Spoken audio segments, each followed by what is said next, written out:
Hello sir. Hello जी, मेरी आवाज आ रही है? I'm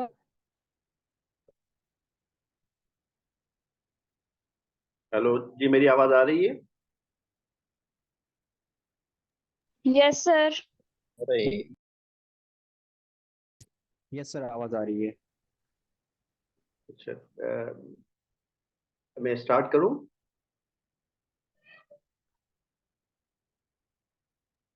yes sir, you can start. Yes sir. Okay, thank you. First of all thank you so much वायलोक वालों का कि उन्होंने मुझे जो है वो अपने प्रोग्राम में जो है वो मदऊ किया। अब मेरा जो बैकग्राउंड है, बेसिकली मैं एज ए जर्नलिस्ट 2005 से काम कर रहा हूँ, और specially I am focused on the climate change and global warming. और उससे खास तौर पे मैंने जो है इंटीरियर के काफ़ी सारे जो है टॉपिक्स है, मुख्तलिफ एंगल्स जो है मैंने कवर की हुई है। तो मैंने शुरुआत दी नेशन से की थी। फिर इस वक्त जो है मेरा अपना एक वेबसाइट है जिस पे मैं काम कर रहा हूँ, और that is all about the. अब हम आ जाते हैं इस तरफ के आर्टिकल राइटिंग क्या है, और ये आर्टिकल राइटिंग किस तरह होता है, ब्लॉग किस तरह लिखा जाता है, या स्टोरीज किस तरह लिखी जाते हैं। देखिए, ये जो आर्टिकल राइटिंग है, ये एक एक आर्ट है। जिस आर्ट को आपको समझने के लिए definitely you need some tips. और वो टिप्स जो है वो इस तरह नहीं है जिस तरह हम क्लासों में या स्कूल के अंदर या कॉलेज लाइफ के अंदर या यूनिवर्सिटी में जिस तरह लिखते हैं कि ऐसे राइटिंग, और फिर उसकी, क्योंकि इसकी जो जो आपके मीडिया है या जो आपके वहाँ पे जो ऑडियंस है, उनके लिए जो रिक्वायरमेंट होती है वो थोड़ा डिफरेंट होती है। तो आप मतलब जब आर्टिकल लिखने जाते हैं तो एक चीज़ आपको जहन में रखनी चाहिए कि मिनिमम जो है आर्टिकल लिखने के लिए 800 to 1500 words that are enough to write in article. अब आप उससे ज्यादा लिख सकते हैं, उस पर कोई भी लिमिटेशंस नहीं है। लेकिन वो एक बड़ी मशहूर कहावत है कि अगर आप अपनी बात, आप आपने जो सोचा है, जो आपका आइडिया है, अगर वो आप 800 अल्फाज में भी नहीं कह सकते, तो समझे कि आप 5000 अल्फाज भी लिखे ना, तब भी आप वो बात नहीं कर पाएंगे। क्योंकि basically we have to convince through our idea whatever we are saying, and that message must be reach to the audience। और उसके लिए क्या होता है कि आपको एक स्टोरी बनाने से पहले, कोई आर्टिकल लिखने से पहले कोई ना कोई एक आइडिया पिच करना पड़ता है। तो पिच द आइडिया। अब उसके लिए क्या मतलब, आपके आपके जहन में कोई कोई ऐसा टॉपिक हो जो जिस पे आप लिखना चाहें, जिसके जिसके ऊपर आपके आपकी फाइंडिंग्स हो। ये मैं जनरल बात कर रहा हूँ। अभी हम यानी कि ऐसे कह रहे हैं कि हम आर्टिकल लिखा कैसे जाता है। आपके एक थॉट हो, एक आइडिया हो, उसको उसको आप लिखना शुरू करें। अब जैसे कि आप कोई भी आइडिया लिखते हैं, डेफिनेटली उस पर आपके कोई ना कोई ब्रेन स्टॉर्मिंग होती है। ब्रेन स्टॉर्मिंग के बाद आपके फैक्ट्स एंड फाइंडिंग। फिर आप देखते हैं कि जो आम आर्टिकल आप अखबार में डॉन के अंदर देखते हैं, द नेशन के अंदर देखते हैं, तो ये तमाम वो आर्टिकल्स होते हैं जिसमें आपको तीन पहलू नजर आते हैं। पहले कि आपको वो उसका एक आइडिया और कोई एक एंगल ली होती है। उस एंगल के साथ साथ फिर दूसरा ही उसके पास होता है फैक्ट्स एंड फिगर्स होते हैं। वो फैक्ट्स एंड फिगर्स जो है ना, वो रिलेट करता है अपनी जो उसने जो आइडिया पिच किया है, उसके हिसाब से वो उसको रिलेट करता है। देन फाइनली वो अपनी सजेशंस एंड रिकमेंडेशंस देता है। This is all about the journal article. फिर उसके बाद आता है आपका ब्लॉग किस तरह, यानी कि हम लिखते हैं, ब्लॉग का मकसद क्या है, ब्लॉग हम क्यों लिखते हैं, या ब्लॉग कहाँ पे छपता है, या वहाँ पे कहाँ पे पब्लिश होता है। ब्लॉग जो होता है वो डेफिनेटली डिफरेंट होता है आपके आर्टिकल से। ब्लॉग आप कुछ लोग मिलके कोई ऐसा सोशल मीडिया पे पेज बनाए, सपोज के वो अपनी उन्होंने वेबसाइट बनाई है, run by the small group of people on a certain topic, या उसमें जनरल भी आता है, न्यूज के लिए भी आ सकता है। तो आपकी वो ब्लॉग की पब्लिकेशन जो है वो आप बुलाते हैं कि वो ब्लॉग ब्लॉग जो है आपका फला जगह पे या फला वेबसाइट पे, फला वेब पेज पे आपका डेवलप आपने जो है वो पब्लिश करवाया है। उसके बाद आ जाते हैं तीसरा जो स्टोरीज हैं, कि स्टोरीज क्या है, मतलब आप स्टोरीज इस तरह है कि जैसे मैं आपको सिंपल मिसाल देता हूँ। तो सीरीज ऑफ द इवेंट, यानी कि कोई चीज आप बयान कर रहे हैं, उसको टच दे रहे हैं हिस्ट्री का टच दे के आप कुछ और चीजें उसमें मिलाते हैं। फिर आप करंट सिचुएशन से उसको रिलेट करते हैं कि what happened in the past. फिर उसके बाद जो उसमें हालात हुए, तो मेरे ख्याल में आवाज ठीक Did है, you even call the girl a scum when I said painting? ये आप अपनी Boy, scum. I hate the color. I don't get why. You like what? So she's the one.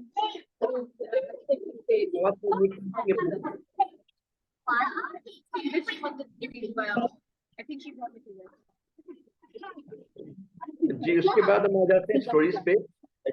Series of जो series यानी कि आप वाकयात कुछ हालात बता रहे होते हैं, फिर उसके बाद आप करंट सिचुएशन को उससे रिलेट करते हैं। This is all about the story. का जो बेस्ट एग्जांपल है वो आपका जो यंग मैगजीन आ जाता है, सपोज करे इसका डान अखबार का, वो आपको सारी स्टोरी के बारे में बता, लेकिन वो करंट सिचुएशन पे होते हैं। अगर आप उसको थोड़ा गो थ्रू करेंगे तो तमाम वो स्टोरीज छापी होती हैं जो रिलेट करती हैं करंट हालात के और वाकयात के हिसाब से। अच्छा, अब आ जाते हैं कि हमें how to write down the climate change. This is very important कि हम किसी मतलब क्लाइमेट चेंज के ऊपर हम किस तरह लिखें। This is the main thing which I want to tell you, कि जो हमारा सबका मकसद भी यही है यहाँ पे हम साथ हुए हैं। कि अब देखें, एक आम जो चीज़ है आप लिख रहे होते हैं वो डिफरेंट होता है। यानी कि मैं जब मेरे जब एज ए जर्नलिस्ट मैंने काम स्टार्ट किया था, तो जब मैं लिखना शुरू किया था तो वो तमाम एग्जाम्पल्स वो थे जो मेरे लाइफ से रिलेटेड थे। लाइक के मैं लिख रहा हूँ कि भाई फ्लड आ गया, या मैं लिख रहा हूँ कि भाई सपोज करें यहाँ पे करप्शन हो गई, ये मैं लिख रहा हूँ कि यहाँ पे कोई और इश्यू है, इकोनॉमिकल इश्यू है, सोशल इश्यू है। तो वहां पे लिखना और उस स्टोरी को बयान करना मेरे लिए आसान था। लेकिन जब मैंने क्लाइमेट चेंज के ऊपर लिखना शुरू किया तो that was difficult for me. उसकी सिर्फ और सिर्फ वजह क्या थी? उसकी वजह ये थी कि हमारे पास जो है ना, इस टॉपिक पे काफी सारे लोग जो है ये टॉपिक जो है इसके इसकी जो इशू पे ऊपर इसकी प्रॉपर तरीके से इसको रिलेट करना। सपोज करें मैं आपको एक छोटी सी मिसाल दे देता हूँ। अब जो फॉरेस्ट है, अब फॉरेस्ट के ऊपर हम लिखना चाह रहे हैं। अब आपको बहुत सारे ऐसे लोग होंगे यहाँ पर जिनको ये पता भी नहीं होगा फॉरेस्ट डिपार्टमेंट अलग है। अगर फॉरेस्ट डिपार्टमेंट का पता होगा तो फॉरेस्ट डिपार्टमेंट के अंदर प्रोजेक्ट्स कितने आ रहे हैं उनका पता नहीं होगा। अगर प्रोजेक्ट्स आ रहे हैं तो उनकी उन फॉरेस्ट के अंदर हम कभी गए नहीं होंगे, क्योंकि ये हम सोशली इंटरलिंक्ड नहीं है उन चीजों के साथ। हम उन चीजों के साथ लिंक्ड है जो अखबार के अंदर, टीवी के अंदर जो खबर आती है उस पर हमें इजीली इंफॉर्मेशन मिल जाती है। लेकिन जब हम क्लाइमेट चेंज के ऊपर जाते हैं तो हमें रिसर्च करनी पड़ती है, हम इश्यू को आइडेंटिफाई करना पड़ता है, हमें इश्यू के ऊपर जाना पड़ता है और फिर उसको इश्यूज के ऊपर जो फैक्ट्स एंड फिगर्स हैं वो डिग आउट करने पड़ते हैं। फिर उसके बाद फैक्ट्स एंड फाइंडिंग्स आती है हमारे पास। फिर उसके बाद अगर हम जब डेटा के लिए जाते हैं तो डेफिनेटली हमारे पास डेटा अवेलेबल नहीं है। अब मैं इसकी छोटी सी मिसाल देता हूँ। पाकिस्तान की डिपार्टमेंट है मेट, ठीक है, मेट्रोलॉजिकल डिपार्टमेंट। अब उसका काम क्या है? उसका काम, वो फेडरल गवर्नमेंट का डिपार्टमेंट है, उसका काम ये है कि वेदर के बारे में न्यूज देना। अब आपको कोई भी ऐसी वेदर के न्यूज जो मिलती भी है तो वो ऐसी होती है कि कल बारिश हो रही है, तो आपको ये नहीं कि ये कंफर्म नहीं हुआ कल वाकई बारिश होगी। तो इससे क्या होता है कि टेक्नोलॉजी है या इनके पास जो टूल्स हैं they are using for weather के लिए जो मेजरमेंट करते हैं उसके वो परसेप्शन जितनी भी होती हैं वो गलत निकलती हैं। ऑलमोस्ट ये होता है। तो अब क्या है कि आपको ये नहीं कि सिर्फ और सिंपल ये जो मेड डिपार्टमेंट है ये आपको इतनी इनफ इंफॉर्मेशन नहीं देता कि आप उसके ऊपर कोई रिपोर्टिंग कर सके। तो ये भी एक चैलेंज है हमारे लिए कि भाई अब जारी बात है हमारे पास डेटा नहीं होगी तो हम लिखेंगे किस तरह? क्योंकि पहली रिक्वायरमेंट आपकी क्या होती है कि आपके पास डेटा का होना, ऑथेंटिकेट डेटा होना। तो अब डिफरेंट सॉफ्टवेयर है, मैं आपके साथ वो शेयर कर लूंगा। आजकल तो काफी सारी आसानी हो गई है कि आपके कुछ सॉफ्टवेयर हैं जिससे आप डाउनलोड करते हैं और वेदर के बारे में कुछ चीजें मिल जाती है जिस पे आप रिपोर्ट कर सकते हैं। उसके बाद डेटा को आपको वेरीफाई करना है। अब लिखना किस तरह है, क्योंकि एक साइंटिफिक टॉपिक है, इसको लिखना किस तरह है, इसके लिए आपको सबसे पहले जो है वो पैराग्राफ वाइज आप लिखें उसको। देखिए सपोज करें आपने कोई कोई टॉपिक ले लिया डिफॉरेस्टेशन के ऊपर आप लिखना है कि कितनी जमीन जो है सिंध के अंदर या पंजाब के अंदर फॉरेस्ट के लिए कितनी एलोकेट, उसमें से कितनी जो है वो जमीन वहां पर है, या कितनी जो माफिया है जिसने ये जमीन यहाँ से कब्जा कर लिया है। आपको ये वो चीजें हैं जिसको आपको उसके ऊपर आपको लिखना शुरू करना होगा कि एक पैराग्राफ के आप भले आप ज्यादा ना लिखें, आप एक पैराग्राफ के मैक्सिमम जो वर्ड्स आते हैं वो ज्यादा से ज्यादा आपके 50, 60, 70 तक एक पैराग्राफ में आपके वर्ड्स आ जाते हैं। अगर वो आप एक एक आप जब आप ब्रेन स्टॉर्मिंग कर रहे होते हैं कि डिफॉरेस्टेशन के नुकसान क्या हैं, सपोज करें आप ये लिख रहे हैं तो उसके ऊपर आपने एक पैराग्राफ लिख दिया, फिर आप एक दूसरे पैराग्राफ पे आगे एक what measures have been taken by the government for to combat the deforestation. तो ये मैं इस तरह आपको बता रहा हूँ कि छोटे छोटे आप पैराग्राफ डेवलप करते जाएं और उसके ऊपर जो है ना डेटा आप लगते जाएं ताकि आपको वो चीजें जो है वो आहिस्ता आहिस्ता और उस पर आप लिखना शुरू कर देंगे। अब नंबर दूसरी पॉइंट है why this topic is difficult to report. अब ये थोड़ा मुश्किल क्यों है, जैसे कि मैंने आपको बताया दिस इज जनरली जो दूसरे टॉपिक होते हैं उससे ये थोड़ा मुख्तलिफ होता है, थोड़ा साइंटिफिक टच होता है इसमें, साइंटिफिक मेजरमेंट होती है इसमें और साइंटिफिक डेटा इसमें होती है।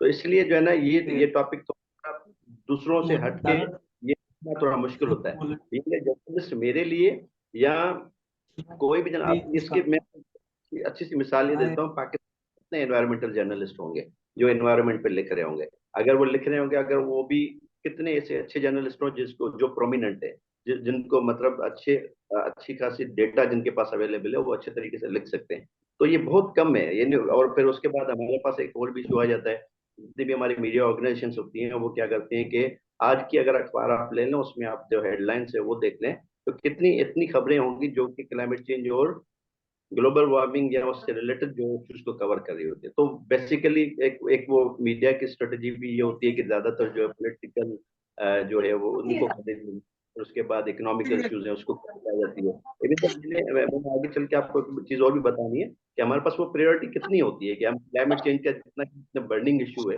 We have been suffering from the climate change since last 20 years। हम मुसलसल साल फ्लड हमारे पास आ रहा है, फिर हमारी प्रायोरिटी कितनी है, हम कितना उसको जो है वो देखते हैं। फिर lake of technical assistance, definitely आप सपोज करें कि इंटीरियर में अगर फ्लड आ जाता है, अभी आज की बात आपको खबर हो पता होगा कि रावलपिंडी के अंदर जो है वो काफी सारा वहां पे फ्लड आया हुआ है। अब हमारे पास वो टेक्निक्स, वो फार्मूला नहीं है, हमारे पास वो लोग नहीं है, ह्यूमन रिसोर्सेज मौजूद नहीं है जिस इस चीज को कम्पेक्ट कर सके। हालांकि हम मुसलसल कॉन्सिक्वेंटली हम वो चीज देख रहे होते हैं, हम हमारे पास वो चीजें अब ऐसे नहीं कि हम पहली दफा फ्लड को देख रहे हैं, हम पहली दफा बारिश को देख रहे हैं कि बारिश इतनी सारी हो रही है और उन सीजनल हो रही है और इतनी इतनी बारिश हो रही है कि हमारे पास जो नाले हैं उनके अंदर इतनी गुंजाइश नहीं है कि वो इसको अभी कंट्रोल कर सके, कि वो फ्लड की सूरत में फिर ये जो हमारे पास सैलाब आ जाते हैं, आपके आपने आपने देखिए किस तरह की सूरत हाल पैदा हो जाती है। तो हमारे पास टेक्निकली अब एक दो डिपार्टमेंट्स हैं जो काम कर रहे हैं, नेशनल डिजास्टर एनडीएमए, फिर पीटीएमए है, मेट डिपार्टमेंट है, या फिर इमरजेंसी रेस्क्यू डिपार्टमेंट है। तो वो इस तरह काम कर रहे हैं, लेकिन अगेन के वहाँ पे काफी सारी उनको टेक्निकल असिस्टेंस और इन चीजों की जरूरत है। और उसके बाद जारी बात है ह्यूमन रिसोर्सेज नहीं है।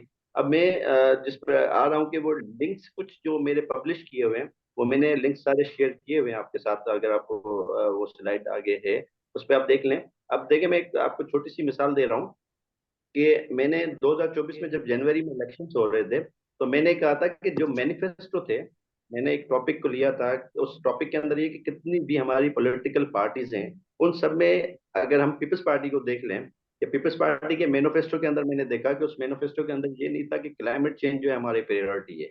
हालांकि सिंध के अंदर जो है वो सबसे ज्यादा क्लाइमेट चेंज से ओवरऑल तो 70% जो है पाकिस्तान पूरे में जो है सफर किया था कि ये जो क्लाइमेट चेंज की वजह से पॉपुलेशन हमारी कितनी डिस्टर्ब हुई थी, pollution, ये वो जो तमाम चीजें आपकी नजर में है वो सब।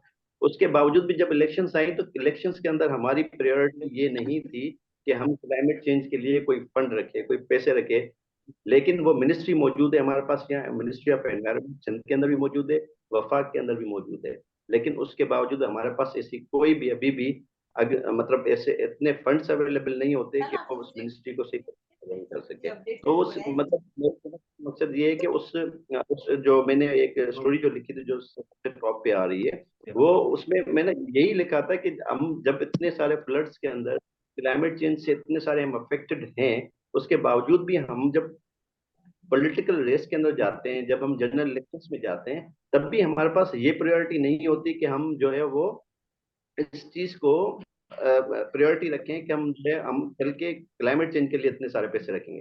तो लेक ऑफ पॉलिटिकल अवेयरनेस है, लेक ऑफ लोगों की एजुकेशन के हवाले से काफी सारी जो है वो भुगतान है। तो ये तमाम चीजें जो है वो किसी ना किसी तरीके से ऐड करती है। और एक और स्टोरी मेरी थी, अल्टरनेटिव जो है वो सोर्सेस ऑफ एनर्जी। अब मैं जिस तरह आपको ये लास्ट में बता चुका हूँ कि ये मुश्किल क्यों है, ये मतलब टॉपिक को जो है वो इसको फैक्ट्स एंड फाइंड से हासिल करना या इस पे जाना, इसका थोड़ा मुश्किल क्यों है। जैसे मैंने विंड एनर्जी पे एक जो सेकंड नंबर स्टोरी है यहाँ पर मेरी, वो अल्टरनेटिव सोर्सेज ऑफ एनर्जी है। अब से सिर्फ मेरे बताने का मकसद ये है कि आप सब लोगों को इनकरेज करना है कि आप सब लोग जो है ना इस चीजों को लिखें, और बिल्कुल लिखना भी चाहिए। अब उसमें क्या था कि मैं बिल्कुल वहां पे ठट्टा वाली साइड पे गया था जहाँ पे विंड एनर्जी प्रोजेक्ट्स वगैरह लगे हुए हैं। वहां पे इन फील्ड मैंने जाके अपने फैक्ट्स फिगर्स डेटा 2-3 मैंने इंटरव्यूज लिए। अब वो तमाम चीजें जो मैंने वहां पे लिखी, आप यकीन के इतना अप्रिशिएट किया गया उस चीज को कि सिर्फ यहाँ पे नहीं, पर जो हेड ऑफिस लाहौर में थी वहां पे उनके हेड ऑफिस से मुझे कॉल आई थी कि भाई आपने ये स्टोरी लिखी है। कहने का मकसद ये कि ये कितना आजकल अल्टरनेटिव सोर्सेज ऑफ एनर्जी हमारे लिए फायदेमंद है। पाकिस्तान के अंदर हम सिर्फ हाइडल एनर्जी पे जो रिलाई नहीं कर सकते, लेकिन चीजों को लिखना, आइडेंटिफाई करना, फिर उन पे डेटा हासिल करना, ये तमाम चीजें इन फील्ड आपको जाना पड़ता है, ये डेटा आपको इजीली नहीं मिलता। इसलिए जो है वो क्लाइमेट चेंज पे मैंने आपको बताया कि थोड़ा करना जो है वो काफी सारा मुश्किल होता है कि भाई आप उस पे किस तरह लिखना शुरू करें, और उस पे आपके पास फैक्ट्स फिगर्स नहीं मिलते। आप इतनी, अब मैं छोटी सी और मिसाल दे दूं। एक दफा मैं चला गया वो फॉरेस्ट डिपार्टमेंट के अंदर के, मैं गया कि भाई मुझे कुछ डेटा चाहिए कि ठट्टा के अंदर जो बेला है, बड़ा एक फॉरेस्ट है, उसके अंदर वो लैंड माफिया ने जो वो कब्जा किया हुआ था। तो मैं सिर्फ ये जानने के लिए गया था कि भाई मुझे टोटल जमीन वहां पर कितनी है, और उस जमीन से बाकी जो जो माफिया ने कब्जा किया हुआ है, जहाँ जो अनफर्टाइल लैंड है वो कितनी है, जहाँ पे आप जो टिम्बर जो माफिया है वो आपकी जो लकड़ी है वो सबसे पे जा रहे हैं काट के, फिर उसको उसको एक माफिया है जो उसको सेल कर रहा है मार्केट के अंदर, उसको एक पूरे अच्छे पैसों में। जाहिर बात है, लकड़ी है, लकड़ी के जितने पैसे मिलते हैं तो फॉरेस्ट डिपार्टमेंट की वो बड़ी डेवलपमेंट की। तो वो तो मुझे इजीली वो डेटा नहीं मिली, पर वहां तक के मुझे वहां तक रसाई करने के लिए भी बहुत मुश्किल थी। तो कहने का मकसद है एक